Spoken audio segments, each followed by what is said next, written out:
Okay, question number 1. Eddie is 7 years older than Brian.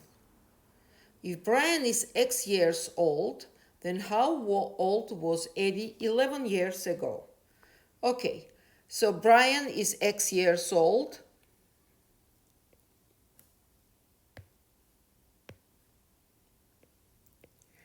And Eddie is 7 years older than Brian. So Eddie is now 7 years older, so plus 7.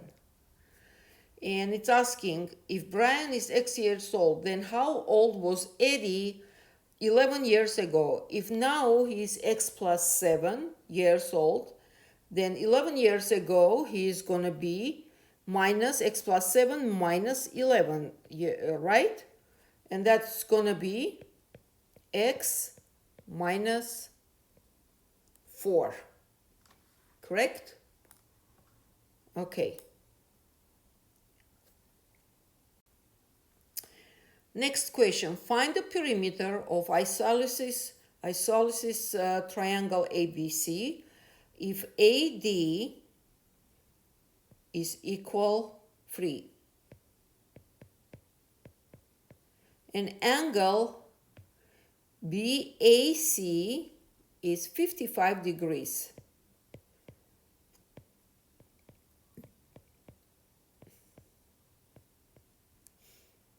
Round to the nearest hundredths. So to be able to find perimeter is equal AB plus BC plus AC. Okay? So what do we have? We have AD is equal 3. Because in isosceles triangle, the height that is providing from the angle B to the base AC, which is perpendicular, is splitting the side AC into half. So from here, if AD is equal 3, then AC is equal 6. Yes? Okay, now let's find AB. Since we have triangle with the right angle ABD, and we have this angle BAC equal 55 degrees, I'm going to use definition of cosine angle, where cosine 55 degrees is equal adjacent leg, which is in this case AD, divided by hypotenuse, which is AB. Hypotenuse is the side that is against the right angle. Okay, AD is 3, and we divide by AB. So from here, cosine 55 degrees is equal 3 over AB. All right? So to solve it, bring to common denominator. So I'm going to do this, divide common denominator AB. So I'm going to divide by AB and multiply by AB, right? And since I have a same common denominator on entire equation, I'm going to drop it. You can drop denominator if every single term has the same denominator.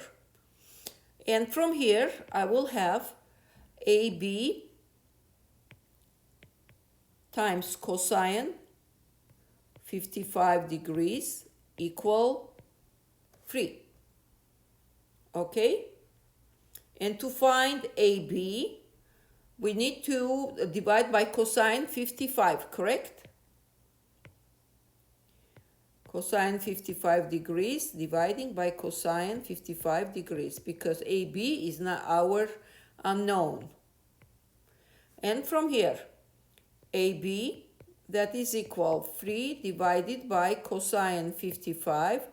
If you punch the numbers cosine 55 on calculator, result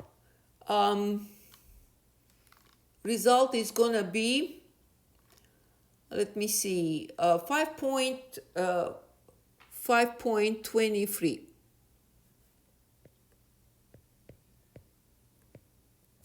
Okay, since AB is 5.23, this is AB, and BC is equal AB. Why?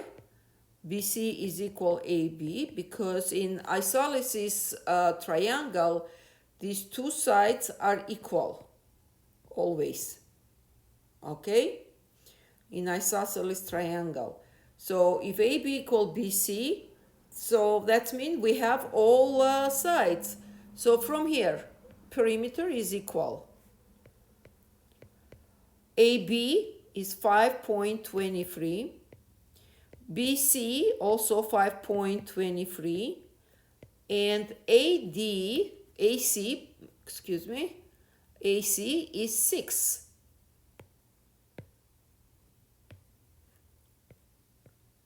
And we are getting 16.46. And this is our perimeter that we calculated. So what is important key calculations here? To remember that in isosceles triangle, AB, that's a property of isosceles triangle, AB is equal BC.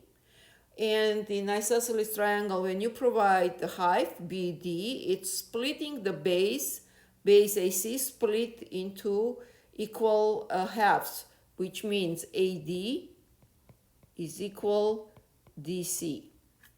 Okay, those are properties of isosceles triangle. All right, let me a little bit organize this. It's too much spread it. There we go, much better. And this one also.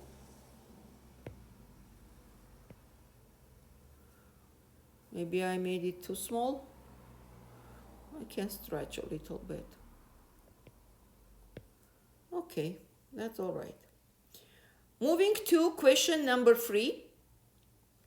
It's given graph, and all we need to do, find f of 2.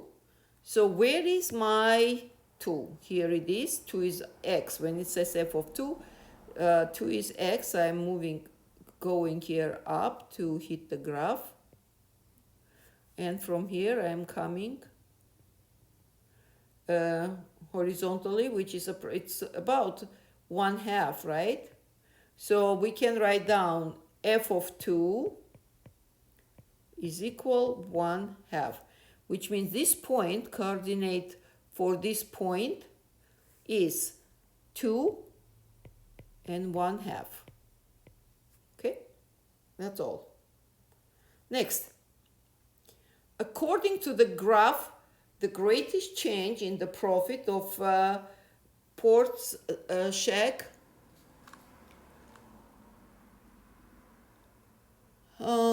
in the Sports Shack, okay, here is S is missed, I'll add it. Oh, yeah, in the Sports Shack, occurred between which 2 consecutive months? So let me mark down here. See, it says example, January is 1, this is February, March, April, May, and so on. So in which 2 consecutive months occurred the biggest change, the greatest change? What do you think? I would say January, February, this one here, because from positive it dropped negative. So it goes down by this much and then continues also the same much down. Twice, right? It dropped twice.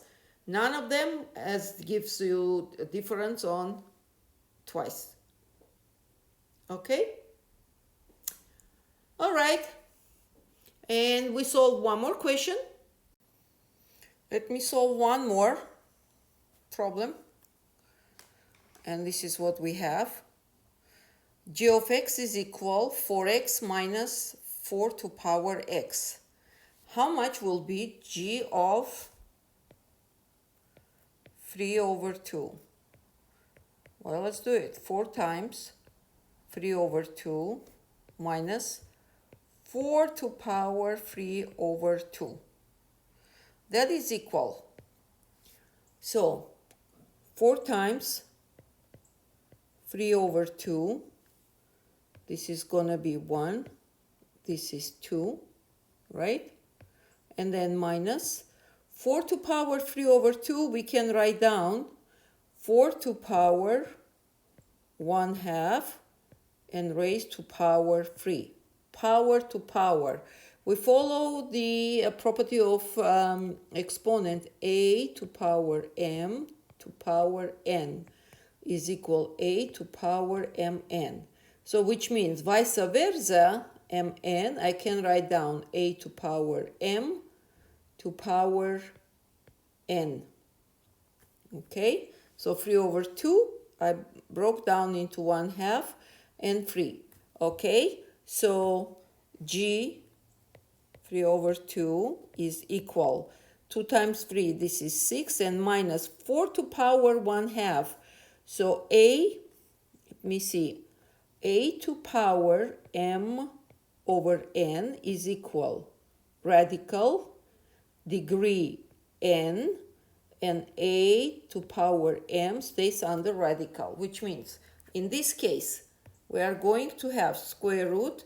These 2, 1 half, 2 is coming here, or I don't have to write down because by default it's a square root, and 4 to power 1, and all this to power 3, which is going to be equal 6 minus square root of 4 is 2, and to power 3. So we will have 6 minus 2 to power 3 is 8, which is equal negative 2. And I'm done. I'll see you in next video. Thank you for watching.